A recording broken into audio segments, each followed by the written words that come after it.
I should have seen it coming. The Thanksgiving gathering at my parents' house in Connecticut had all the familiar elements. The perfectly set table with Mom's good china, the smell of roasted turkey filling every room, and my sister Vanessa holding court like she always did. "Daniel's coming, right?"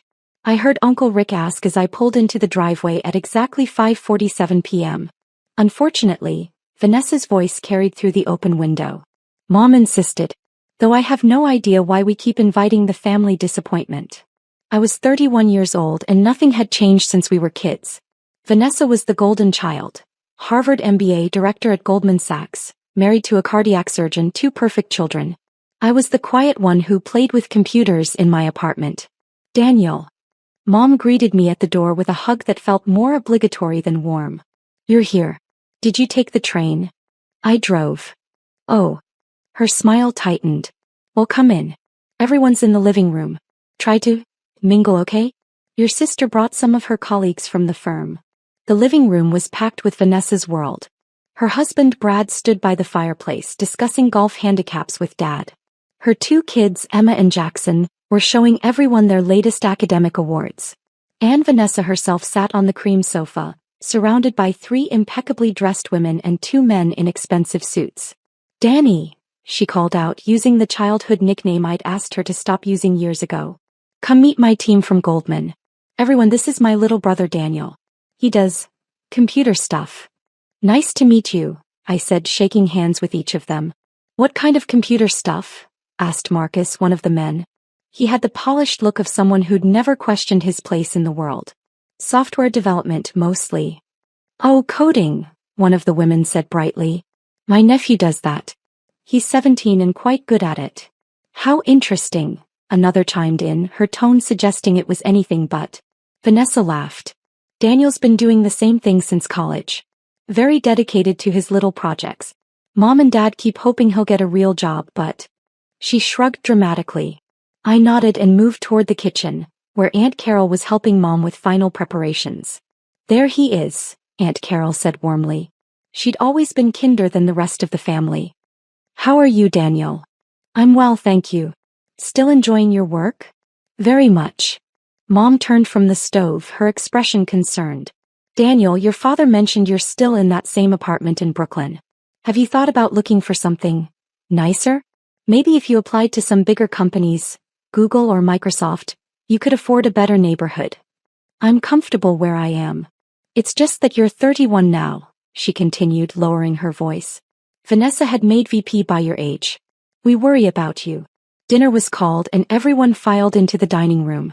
The seating arrangement told its own story. Vanessa at Dad's right hand, Brad beside her, the Goldman colleagues in the places of honor. I was seated at the far end between Aunt Carol and my teenage cousin Sophie. "Uncle Daniel," Sophie whispered as the first course was served, "is it true you're some kind of computer genius?" "I wouldn't say that. Mom says you built some kind of app or something?" "A few, yes." Before I could elaborate, Dad clinked his glass for attention. "I want to thank everyone for being here today. Family is everything and I'm grateful we can all gather like this." He beamed at Vanessa. "Especially proud of my daughter who just closed a $200 million deal for her firm. Vanessa, you make us proud every single day." Everyone applauded. Vanessa accepted the praise with practiced humility. "And Daniel," Dad continued, his tone shifting slightly, "we're glad you could take time away from your projects to be with us." Polite laughter rippled around the table. The meal continued with discussions of stock portfolios, vacation homes in the Hamptons, and private school applications. I ate quietly, answering questions when directly addressed but mostly observing. "So Daniel," Marcus said during the main course, "what exactly do you do all day?" "Just write code. I run a company, actually." Vanessa nearly choked on her wine. "A company? Danny, we've talked about this. Having an LLC for tax purposes doesn't make you a CEO." "I have employees." "How many?" Brad asked, clearly humoring me. "About 4,000. The table went silent for exactly 3 seconds before Vanessa burst out laughing. 4,000. "Danny, come on. You don't need to make things up." "I'm not. It's okay to just be a freelance developer," she interrupted. "There's no shame in it." "Well, maybe a little shame, but we're family. We love you anyway." Her colleagues joined in the laughter and I returned to my turkey. Still playing with computers? Vanessa asked later as Mom brought out dessert. I mean, it's great that you have a hobby, but don't you think it's time to grow up? Get a real career? Maybe I could get you an interview in Goldman's IT department. Entry level, obviously, but it's a start. That's very kind, but I'm happy with my current work. Current work, she repeated, making air quotes. Mom, Dad, we really need to have a serious conversation about Daniel's future. He's wasting his potential. Mom nodded sadly. We've tried, Vanessa. He's so stubborn. Dad cleared his throat. Son, I know you think this computer hobby is going somewhere, but you're 31. Time to face reality. Maybe Brad knows someone at the hospital who needs IT help. I could ask around, Brad offered. What are your qualifications? Any certifications? I have a PhD in computer science from MIT. Well, that's something, Dad said, brightening slightly. Maybe with that you could get into a decent company's tech department. Work your way up. I appreciate the concern, but... My phone buzzed. Then again. And again. I pulled it out, glancing at the screen. 37 new messages in the past 2 minutes. I silenced it and set it face down beside my plate. Popular tonight, Vanessa said sarcastically. Let me guess, your gaming buddy's wondering where you are? Something like that. Dad's phone rang. He frowned at the screen. I don't recognize this number. He answered anyway, his voice booming. Hello? This is Richard Chin. Who is this? His expression changed rapidly. Confusion, disbelief, shock. I'm sorry, could you repeat that? Forbes, you want to interview my son? He looked directly at me. Which son? Daniel, I said quietly. For what article? The cover story, probably. The table had gone completely silent. All eyes were on Dad as he listened to whoever was on the phone, his face growing paler by the second. $8.4 billion, he whispered. There must be some mistake. My son is he does computer programming. He lives in Brooklyn. Vanessa grabbed her own phone, fingers flying across the screen. I watched her face transition through several emotions. Curiosity, confusion, absolute horror. Oh my God, she breathed. Oh my God, oh my God, oh my God. She turned her phone around, showing the table of Forbes article that had just gone live. The headline read, Youngest Self-Made Tech Billionaire, How 31-Year-Old Daniel Chin Built $8.4 billion AI Empire in Secret. My photo took up half the screen, a professional shot from last month's board meeting. This can't be real, Marcus said, pulling out his own phone. Holy shit.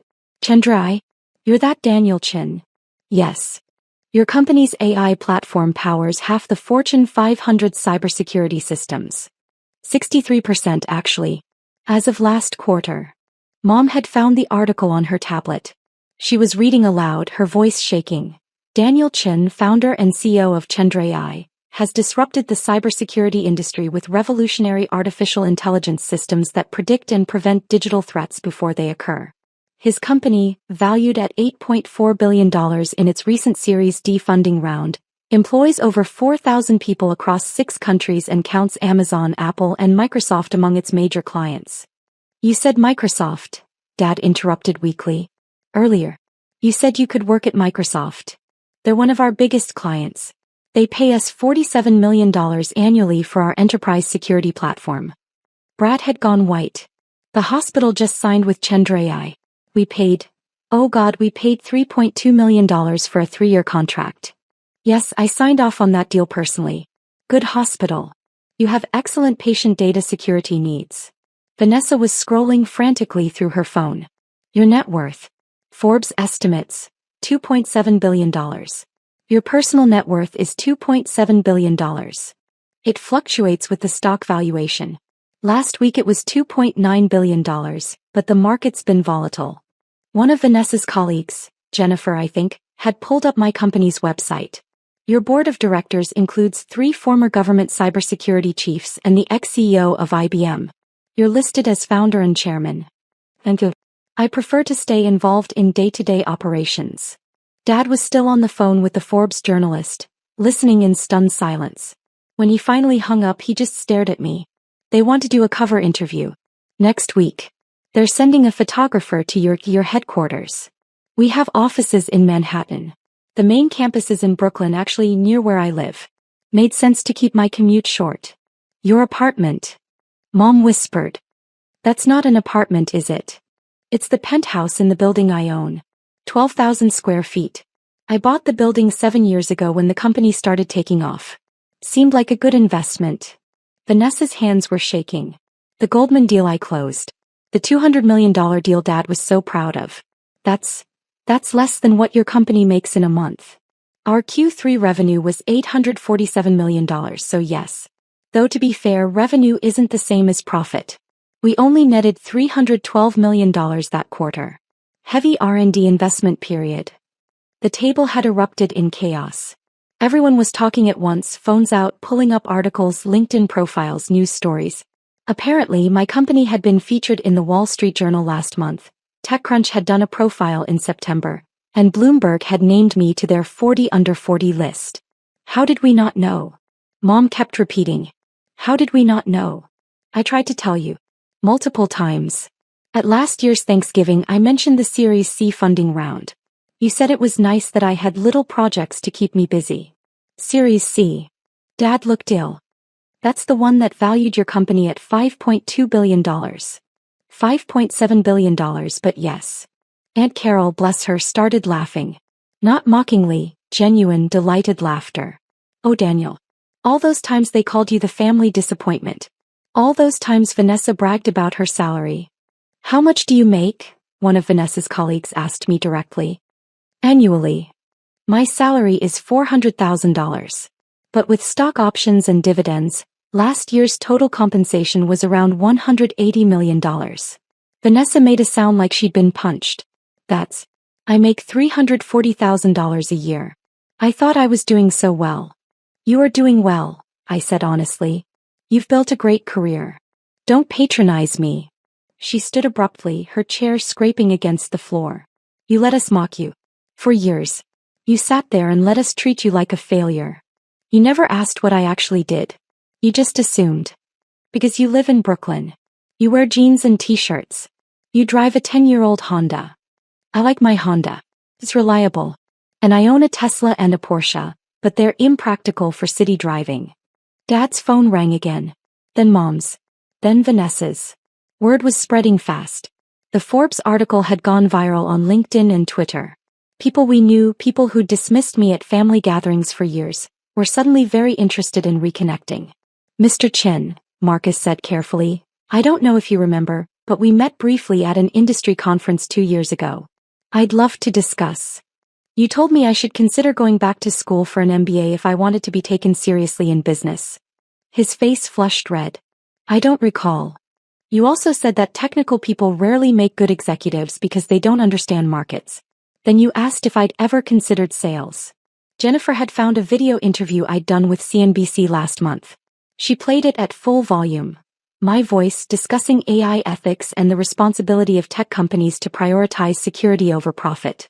The interviewer had called me one of the most influential voices in Silicon Valley. Silicon Valley, Mom said faintly. You're in Silicon Valley? I have an office there. And in Seattle, Austin, London, Singapore, and Tokyo. But I spend most of my time in New York. Brad was reading something on his phone, his expression growing more disturbed. It says here that you donated $50 million to MIT last year to establish an AI ethics research center. $55 million, actually. They announced it wrong initially. And $30 million to various cybersecurity education programs. $32 million. I believe in creating opportunities for people interested in tech careers. Vanessa had tears in her eyes now. All those times I offered to help you. All those times I said you needed to grow up, get a real job. You were trying to help based on what you thought you knew. Don't, she snapped. Don't be understanding.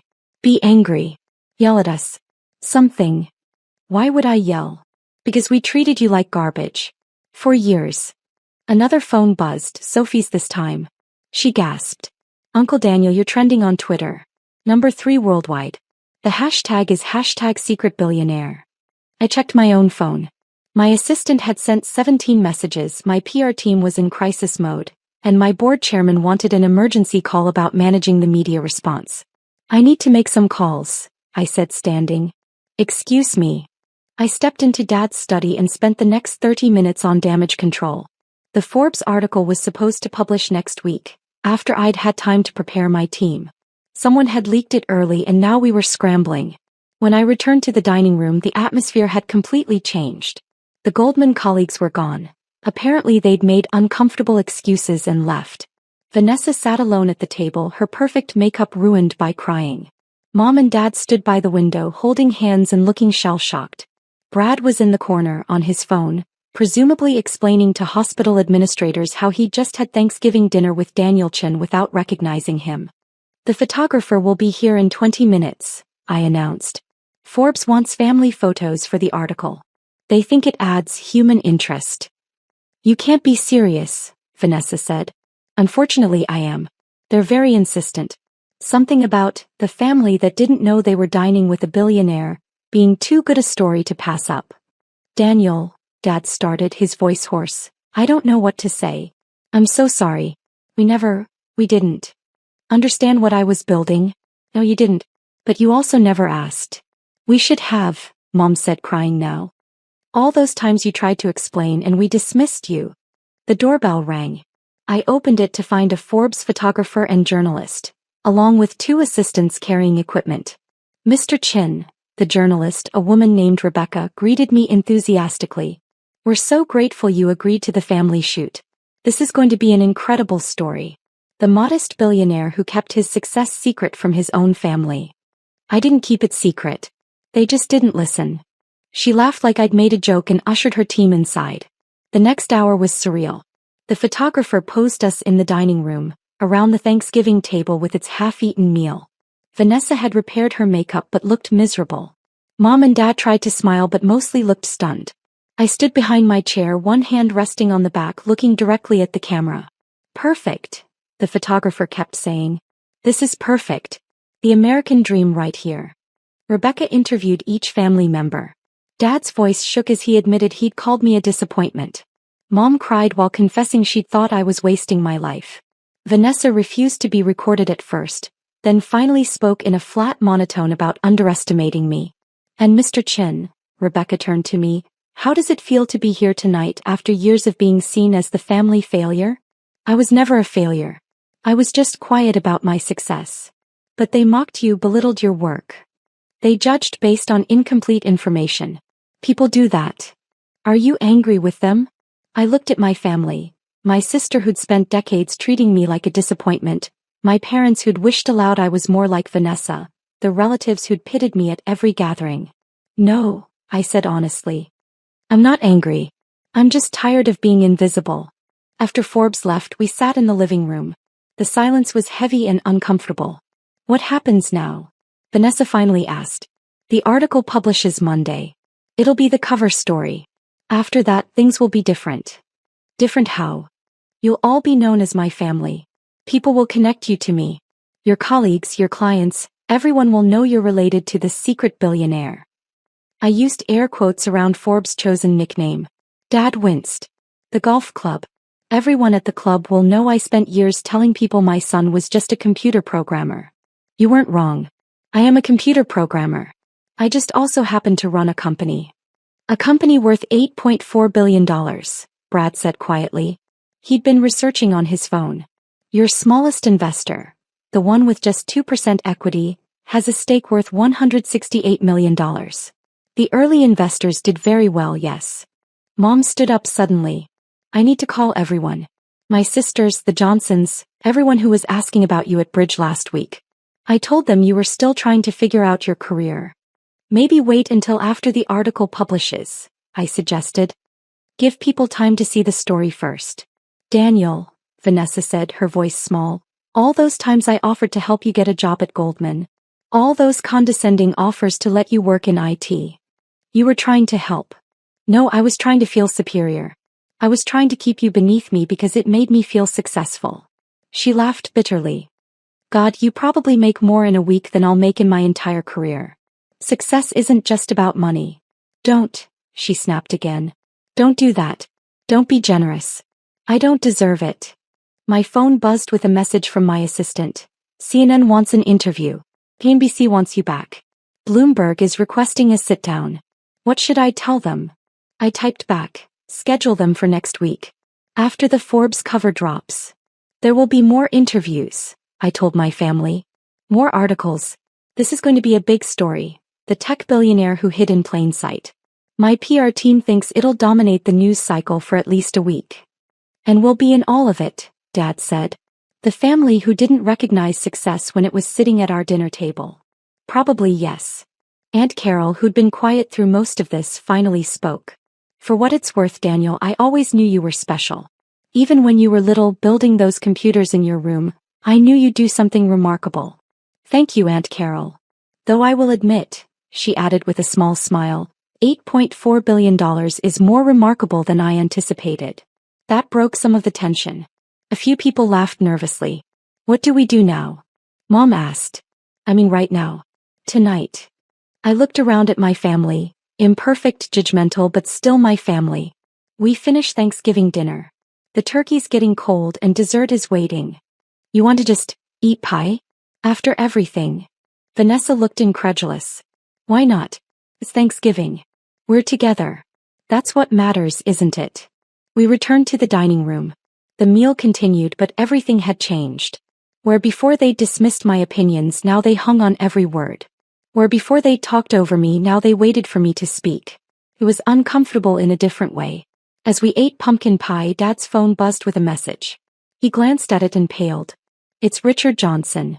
From the club. He just saw the Forbes article online and wants to know if we're free for dinner next week. He looked at me. We've been trying to get dinner with the Johnsons for 3 years. They always said they were too busy. They're probably hoping for an introduction to you, Brad said quietly. Everyone will be. My phone lit up with another call. I glanced at the screen. Forbes. Breaking news alert. I answered. Daniel Chin speaking. Mr. Chin, this is Michael Rodriguez from Forbes. I'm the managing editor. I wanted to personally apologize. Our article went live 6 days ahead of schedule due to a technical error. We're scrambling to manage the situation. I noticed. The traffic has been unprecedented. We crashed our servers twice in the past hour. This is going to be our most read article of the year, possibly the decade. Congratulations. The thing is, Mr. Chin, we'd love to do a follow-up. The human interest angle is incredible. The family who didn't recognize they were eating Thanksgiving dinner with a billionaire. Would you consider an exclusive interview about that dynamic? I looked at my family, all pretending not to listen while obviously hanging on every word. I'll think about it. After I hung up, Vanessa asked, was that about us? They want to do a follow-up story. About tonight. Oh God, Mom breathed. Everyone will know. Everyone will know we treated you like a failure. Yes, I said simply. They will. The rest of the evening passed in a blur of phone calls, text messages, and awkward conversation. By 10 p.m. I was exhausted. I'm going home, I announced. Daniel, wait. Dad stood up. I need to say this. I'm sorry. I'm so deeply sorry for every dismissive comment, every disappointed look, every time I wished you were more like your sister. You didn't deserve any of it. No, I agreed. I didn't. Can you forgive us? I considered the question carefully. Eventually, maybe. But not tonight. Tonight I'm going home to my penthouse, and tomorrow I'm going to deal with the media storm this has created. After that, we'll see. I drove home in my reliable Honda, watching the city lights blur past. My phone kept buzzing. Investors, board members, friends I hadn't heard from in years. Suddenly everyone wanted to talk to the secret billionaire. When I pulled into my building's parking garage, the security guard greeted me with new respect. Mr. Chin. I saw the article. I had no idea. It's fine, Marcus. Same person I was yesterday. Sir, if you don't mind me saying, your family must be so proud. I thought about Vanessa's tears, Mom's horror, Dad's shame, the Goldman colleagues fleeing in embarrassment. They're adjusting, I said diplomatically. In my penthouse, I poured a glass of whiskey and stood at the floor-to-ceiling windows, looking out over Brooklyn. Somewhere out there in Connecticut, my family was probably still awake, dealing with the aftermath of the reveal. My phone buzzed one more time. A text from Vanessa. I know I don't deserve this, but thank you for not destroying me in front of my colleagues. You could have been cruel. You could have humiliated me the way I humiliated you for years. But you didn't. I don't understand why. I typed back, because you're my sister. And despite everything, I don't enjoy watching people suffer. Her response came immediately. Even people who deserve it? Even then. The next morning, the Forbes cover officially released. My face stared out from newsstands across the country above the headline, "The Invisible Billionaire. How Daniel Chin Built a $8.4 billion empire while his family thought he was a failure." My phone became unusable within an hour. The story had exploded beyond tech circles into mainstream media. CNN, NBC, ABC. Everyone wanted the story of the modest billionaire who'd been mocked at Thanksgiving dinner. By noon, I had interview requests from 63 different media outlets, investment proposals from 17 venture capital firms, and 3 marriage proposals from people I'd never met. I also had a text from Mom. "Your father and I would like to take you to dinner. Somewhere nice. Bar treat. Though I suppose anywhere we could afford wouldn't be impressive to you anymore." I stared at that message for a long time before responding. "How about the place near your house? The Italian restaurant you like? Tuesday at 7. You'd come back? After everything. You're still my parents. That hasn't changed." But everything else had changed. The family failure was now the family success story. The disappointment was now the pride of the family. The invisible son was now impossible to ignore. I just wish they'd seen me before Forbes did.